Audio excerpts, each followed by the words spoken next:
Análisis Viva. Un espacio único de la Bolsa Institucional de Valores, donde los especialistas económicos más renombrados ofrecen semana a semana sus perspectivas sobre los mercados financieros. Análisis Viva. ¿Qué tal? Bienvenidas, bienvenidos. Mi nombre es Salvador Leal, director de comunicación de la Bolsa Institucional de Valores, y les doy la bienvenida al podcast semanal Análisis Viva. Recuerden que queremos conocer sus opiniones, preguntas o sugerencias, así que no olviden escribirnos a análisis@viva.mx. El día de hoy le damos la bienvenida a nuestro invitado. Él es Adrián de la Garza, director de estudios económicos de Citibanamex. Adrián, muchas gracias por estar con nosotros de nuevo en este Análisis Viva, por aceptar esta invitación.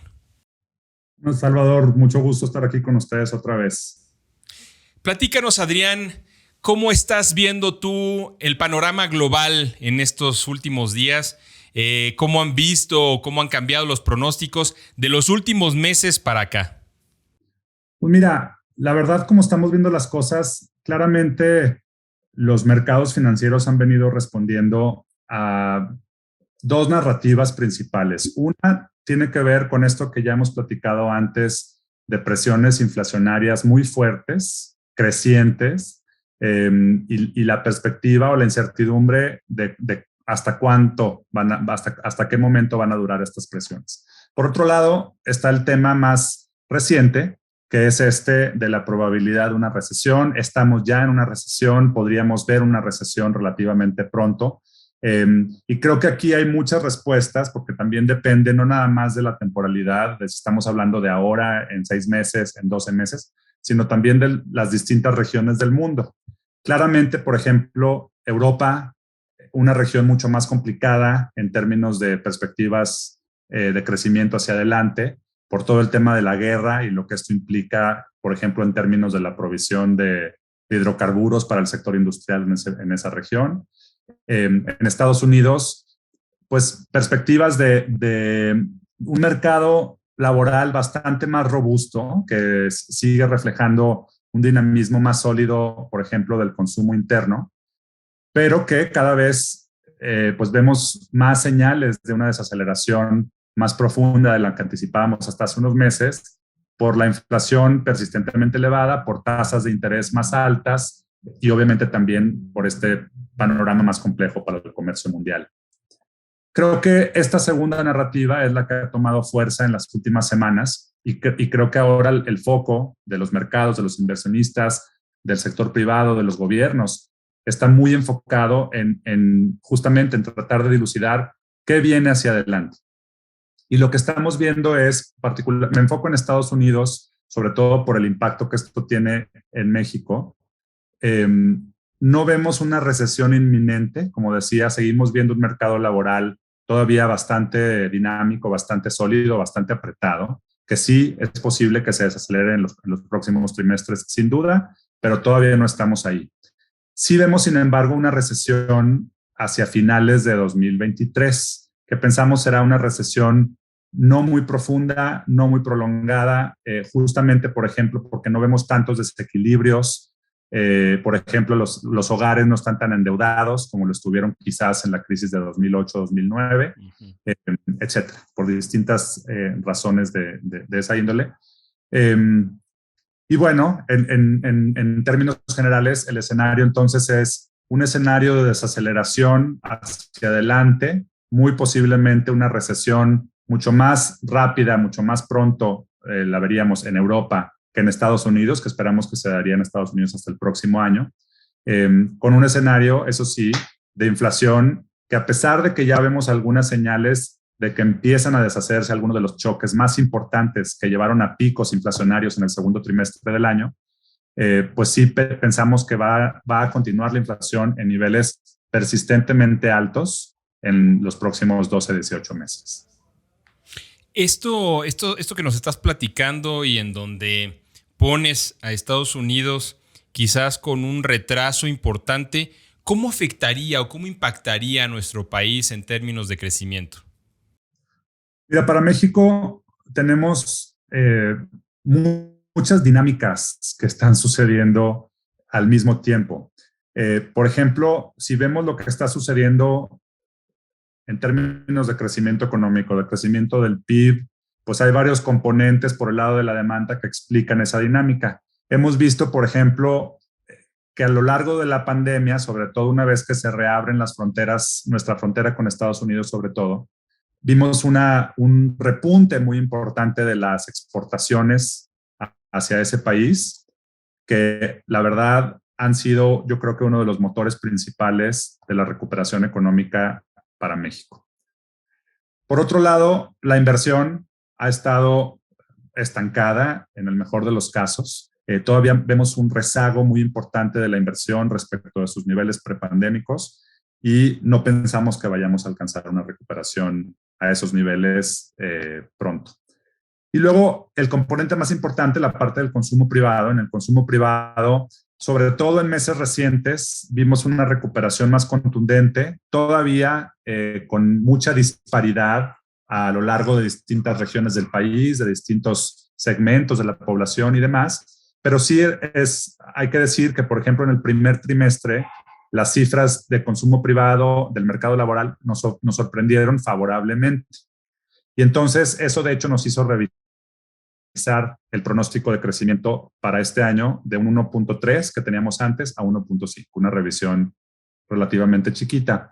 Pero al mismo tiempo hay que reconocer que este panorama más complejo para la economía mundial y notablemente para Estados Unidos, pues también ponen aprietos a la recuperación económica en México y el escenario de que ese escenario más favorable que vimos en el primer trimestre de 2022 se mantenga con la misma inercia o con igual favorabilidad hacia el resto del año o hacia 2023. Aquí entonces lo que diría es, sobre todo, ya te expliqué cómo estamos viendo el escenario para Estados Unidos en 2023. Si te pongo los numeritos, creo que es más fácil de entender. Para Estados Unidos todavía estamos viendo un crecimiento bastante bueno este año, de alrededor de 2%, 2.1%, muy en línea con los crecimientos históricos de ese país. En 2023 ya vemos una desaceleración más profunda, sobre todo hacia finales de 2023, cuando te digo que veríamos esta recesión. Y para todo el año en su conjunto estamos previendo un crecimiento económico en Estados Unidos de 0.9%. Entonces, ya con eso en mente, pues podemos más o menos ver qué impacto podría tener esto en México. En México, de hecho, una vez que cambia el escenario de crecimiento para 2023 en Estados Unidos y no el de 2022, pues más o menos hicimos lo mismo acá. Dejamos el escenario que ya teníamos de 1.5% de crecimiento para este año y sí ajustamos a la baja desde un 1.8 hasta un 1.2% el escenario de crecimiento para el próximo año. Es decir, no estamos viendo en México una recesión en contraste con Estados Unidos y de forma quizás atípica desde una perspectiva histórica, pero sí pensamos que va a haber una desaceleración bastante importante. Importante lo que dices, Adrián. Me ha tocado leer un par de análisis tremendamente detallados y muy bien hechos ahí en la Dirección de Estudios Económicos de Citibanamex relacionados con diversos sectores y cómo les ha afectado primero la crisis de la pandemia y después pues el comienzo de la recuperación. ¿Cómo ves tú justamente a nivel sectorial el avance de estos, de cada uno de estas partes? No sé, quizás la parte de servicios o la parte de manufacturas. ¿Cómo se están desarrollando cada una de ellas? Sí, mira, Salvador, esa es muy buena pregunta, sobre todo porque en esta coyuntura de la pandemia, pues lo que ha prevalecido es una heterogeneidad inmensa en términos de cómo han venido evolucionando. Ya decía yo, por ejemplo, en términos de los componentes de la demanda del PIB, pero también las distintas regiones del país y desde luego también los sectores económicos. Justamente hablábamos de cómo una vez que se reabren las fronteras, y particularmente la que tenemos con nuestro vecino del norte, pues ahí empezamos a ver un repunte en las exportaciones. En México lo que vimos es pues una recuperación del crecimiento económico muy palpable, vinculada con el sector manufacturero. Y ahí vimos, por ejemplo, recordarás, cuando recién empezaba la pandemia, pues quizás todo el mundo quedándose en casa, los niños también quedándose en casa y no yendo a las escuelas, pues vimos un repunte, por ejemplo, en el consumo de electrónicos, en el consumo de aparatos tipo computadoras, por ejemplo, tablets y demás. Entonces, efectivamente, cuando vemos al día de hoy cómo ha sido la recuperación del sector dentro de las manufacturas, el equipo de cómputo, por ejemplo, pues estamos hablando de niveles de doble dígito en términos porcentuales respecto de sus niveles, por encima de sus niveles de actividad pre-COVID. Eso no es el caso de algunos sectores de las manufacturas que se quedaron rezagados, son los menos, pero por ejemplo, la parte de ropa y calzado, pues dado que todo el mundo que se quedó en su casa muchos meses encerrado, justamente no compramos ropa, no compramos calzado, y entonces apenas empieza a recuperarse ese sector y todavía tiene un rezago importante. Por otro lado, los sectores más afectados fueron los de los servicios. Entonces, en los servicios vimos pues muchas afectaciones, desde luego al comercio al por menor, dado que había menos gente transitando en las calles y desde luego eso implicaba pues menos compras de los peatones que estaban paseando ahí por Avenida Madero, por ejemplo, etcétera. Pero también de otros segmentos dentro de los servicios, como la parte, por ejemplo, de esparcimiento o entretenimiento, la parte de servicios turísticos, todo lo que tiene que ver con hoteles, con restaurantes, todo eso sí ha tenido una recuperación de forma mucho más reciente, sobre todo ya ahora que vemos una movilidad en las ciudades a lo largo del país mucho más, digamos, normalizada, pero todavía hay un rezago muy importante. Por darte unos números, justamente cuando vemos las cifras, por ejemplo, al primer trimestre de 2022, ¿cómo se compara la recuperación económica por sectores respecto de sus niveles prepandémicos? Solamente 5 sectores habían alcanzado o rebasado esos niveles de actividad prepandemia, contra 15 que todavía no lo habían hecho. Esto es cuando hablamos de una sectorización de la actividad económica, digamos, no muy profunda, que en términos técnicos se llama a 2 dígitos del sistema de cuentas nacionales, del CIAN.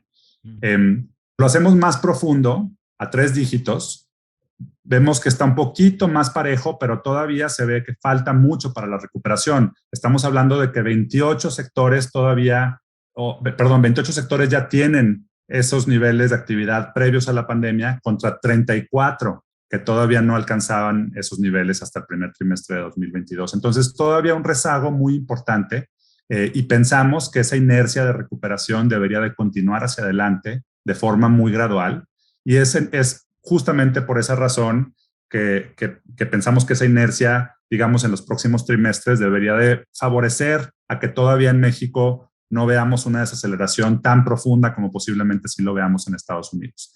Quizás un último comentario sobre esa parte es, pues hay una incertidumbre grande respecto de qué puede pasar con las manufacturas. Con las manufacturas en esta coyuntura a nivel global, en donde tenemos todo este escenario tan complejo para lo que concierne a cadenas de suministro a nivel global y a un menor crecimiento por la situación de posible recesión en Europa, desaceleración en Asia, etcétera, pero también, por ejemplo, por eventos como la pandemia que sigue y que ha implicado pues cierres de ciudades enteras en China, por ejemplo, y eso le ha puesto freno también a la producción industrial de ese país en el segundo trimestre claramente, etcétera.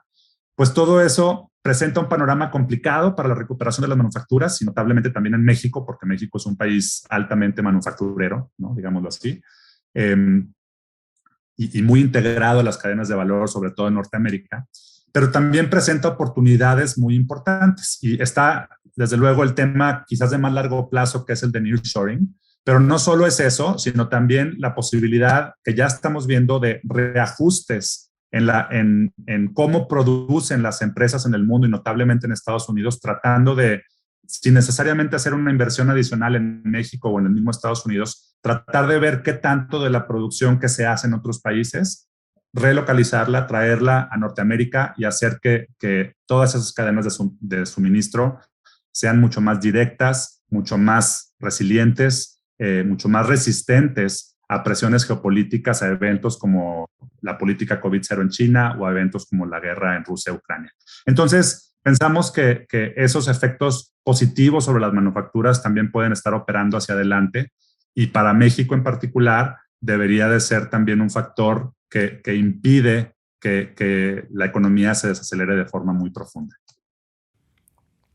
Creo que es algo que hay que tener muy en mente, como bien dices, y quizás se vuelve pues un movimiento más permanente, más estratégico de muchos de los países o de muchas de las regiones, el tratar de voltear hacia adentro y resolver problemas que quizás en otros momentos se tenían con cadenas de suministro, con temas de just in time, y que ahorita cuando vemos todos los baches que se han generado en estas dinámicas, se ven obligados a modificarlos, ¿no?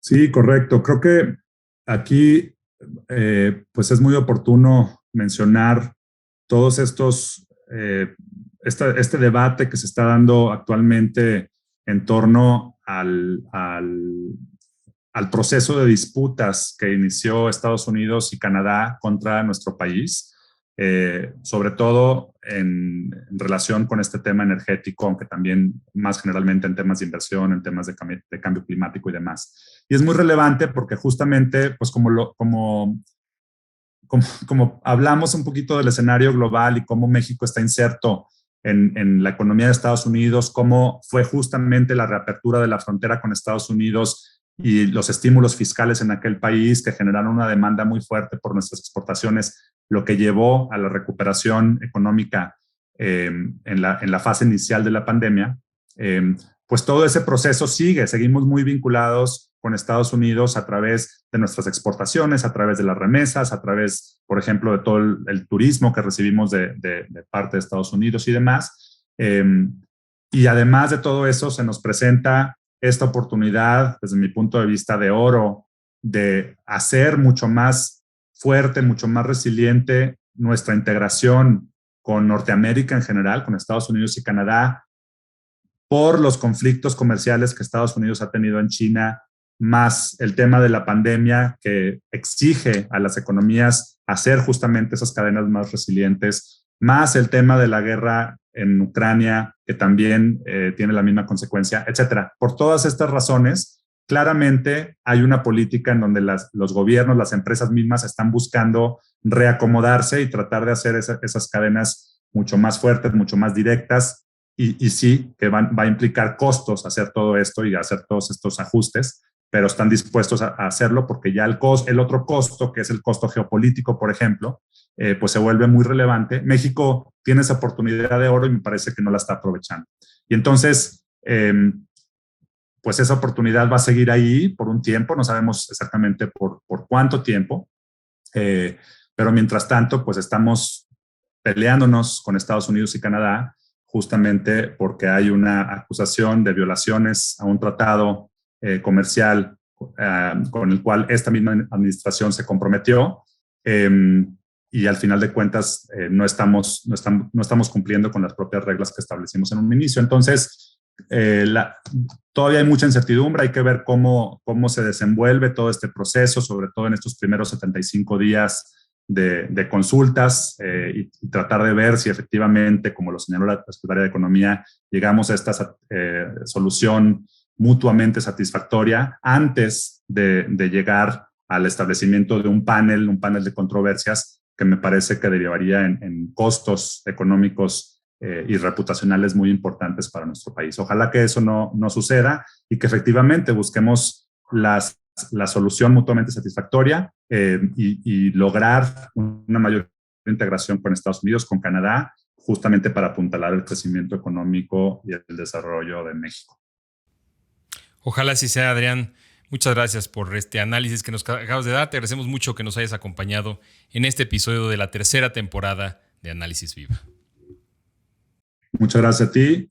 Él es Adrián de la Garza, director de estudios económicos de Citibanamex, y a ustedes muchas gracias también por escucharnos. Si el episodio fue de su agrado, los invitamos a dejar una reseña, un like en cualquiera de las plataformas desde la que nos escuchen o compartirlo a sus contactos y amigos. Si están viendo este podcast a través de YouTube, no olviden suscribirse a nuestro canal para recibir notificaciones de las próximas publicaciones. La producción de este podcast estuvo a cargo de Rogelio Unzueta. Agradecemos a nuestro ingeniero en audio y video, Héctor García. Los acompañó Salvador Leal. Y esto fue Análisis Viva. Hasta la próxima. Análisis Viva es una producción de la Bolsa Institucional de Valores. Suscríbete a nuestro podcast, síguenos en todas nuestras redes sociales y visita nuestro sitio web viva.mx para que obtengas la información más completa de los mercados en México. Análisis Viva.